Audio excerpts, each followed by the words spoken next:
Bienvenido a Curiosamente.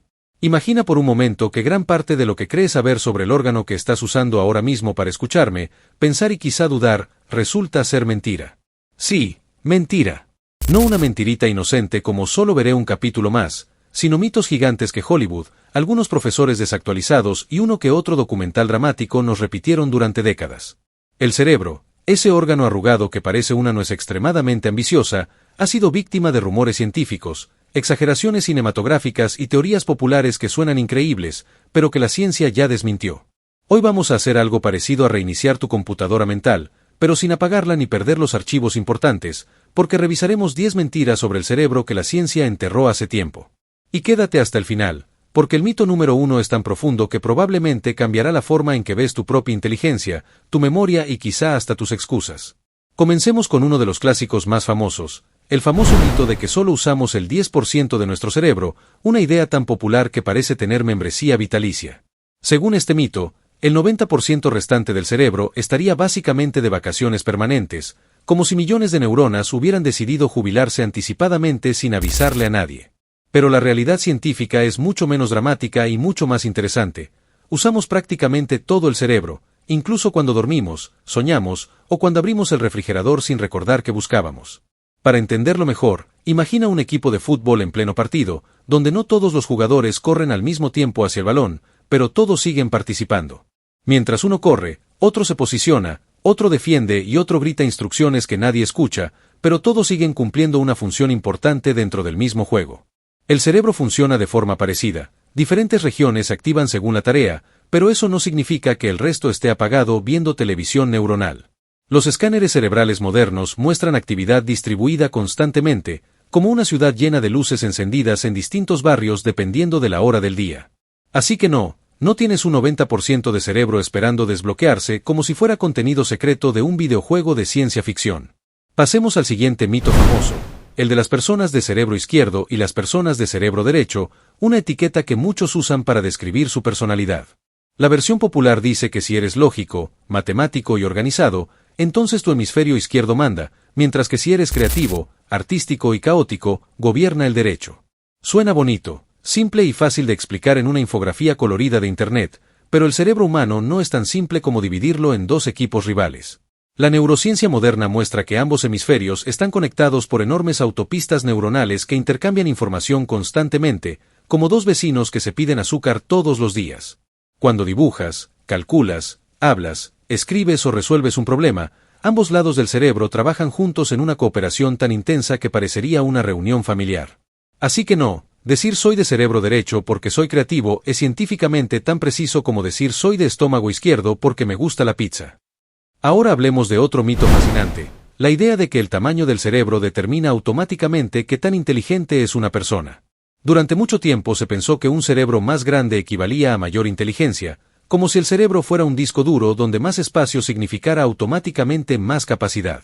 Pero cuando los científicos estudiaron el cerebro de Albert Einstein, descubrieron algo inesperado que hizo que muchas teorías se rascaran la cabeza metafóricamente. El cerebro de Einstein no era gigantesco, y en algunas regiones incluso era ligeramente más pequeño que el promedio de otras personas. La diferencia importante no estaba en el tamaño total, sino en la densidad de conexiones entre neuronas, algo así como tener una ciudad con muchísimas carreteras eficientes. En otras palabras, no importa tanto el tamaño de la computadora, sino la velocidad y complejidad de la red que conecta todos sus componentes.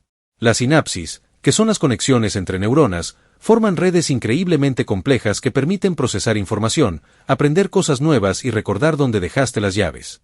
Así que si alguna vez pensaste que la inteligencia dependía solo del tamaño del cerebro, puedes estar tranquilo. Lo que realmente importa es la calidad de las conexiones, no el volumen del paquete.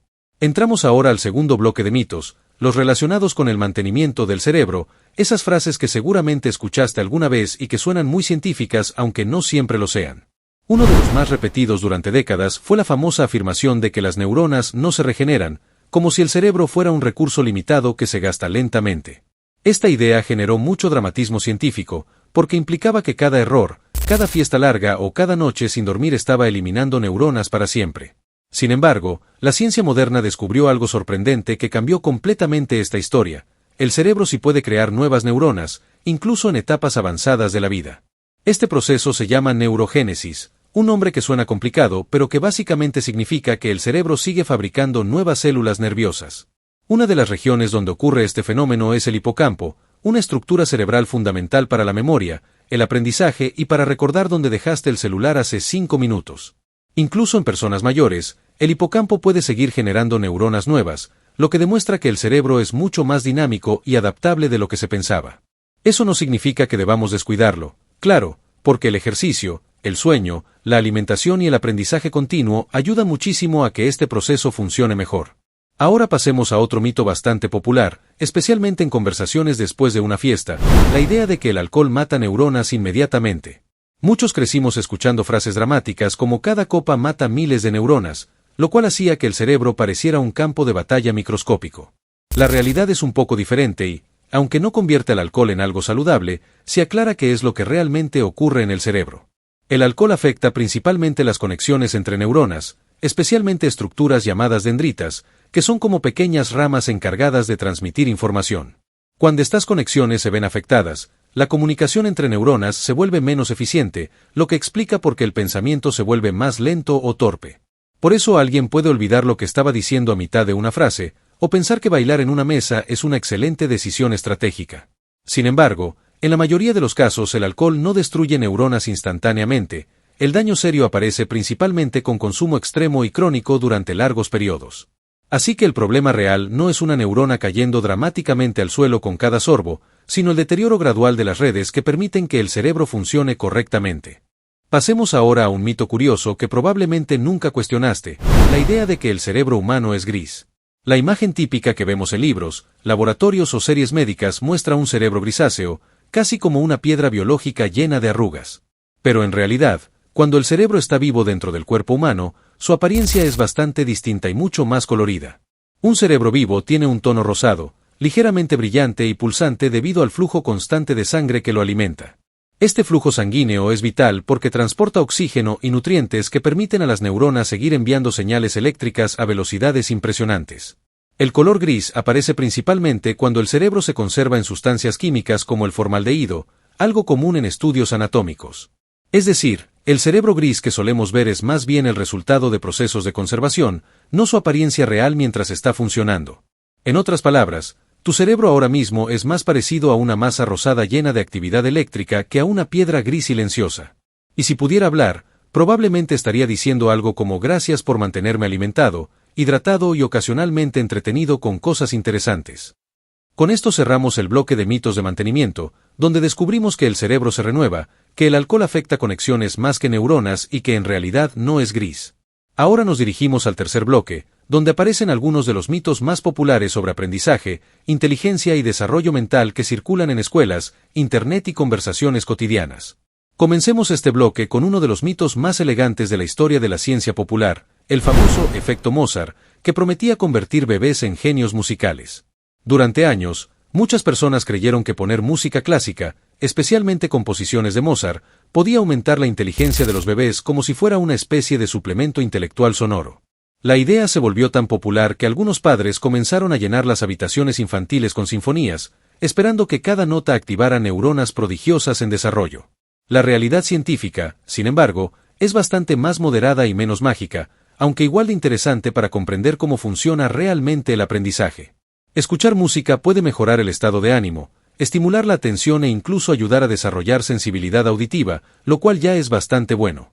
Pero no existe ninguna evidencia sólida de que poner música clásica convierta automáticamente a un bebé en un genio matemático, científico o compositor prodigioso. En otras palabras, Mozart es maravilloso, pero no es una poción mágica de inteligencia que desbloquea puntos extra de coeficiente intelectual. Ahora pasemos a otro mito muy difundido en educación, la idea de que existen estilos de aprendizaje rígidos como personas exclusivamente visuales, auditivas o kinestésicas. Seguramente has escuchado a alguien decir yo aprendo solo viendo imágenes o yo solo aprendo escuchando, como si el cerebro tuviera un único modo operativo. Aunque cada persona puede tener preferencias al estudiar, la investigación científica muestra que el cerebro aprende mejor cuando utiliza múltiples sentidos al mismo tiempo. Combinar lectura, escucha, práctica, movimiento y visualización fortalece las redes neuronales involucradas en el aprendizaje de manera mucho más efectiva. Es como si el cerebro construyera varias rutas para llegar al mismo conocimiento, en lugar de depender de un único camino estrecho. Por eso, usar imágenes, explicaciones verbales, ejemplos prácticos y participación activa suele producir aprendizajes más duraderos y profundos.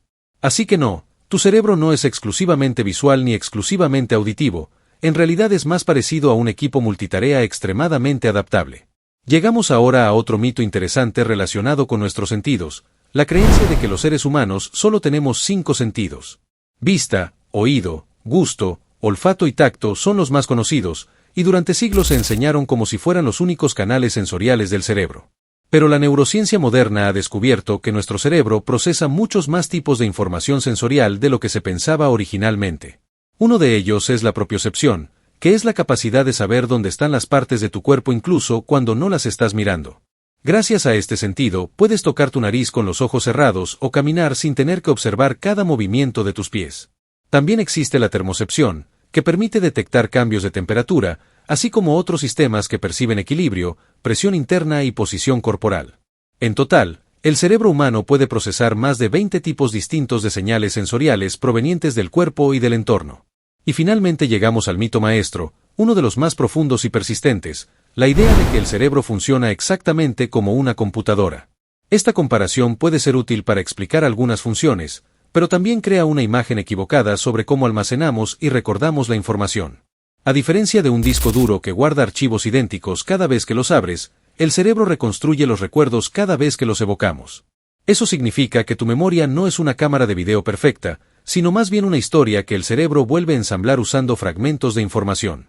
Y ahora que sabes que nunca usaste solo el 10% de tu cerebro, recuerda esto, siempre has tenido la capacidad de aprender, cambiar y descubrir mucho más.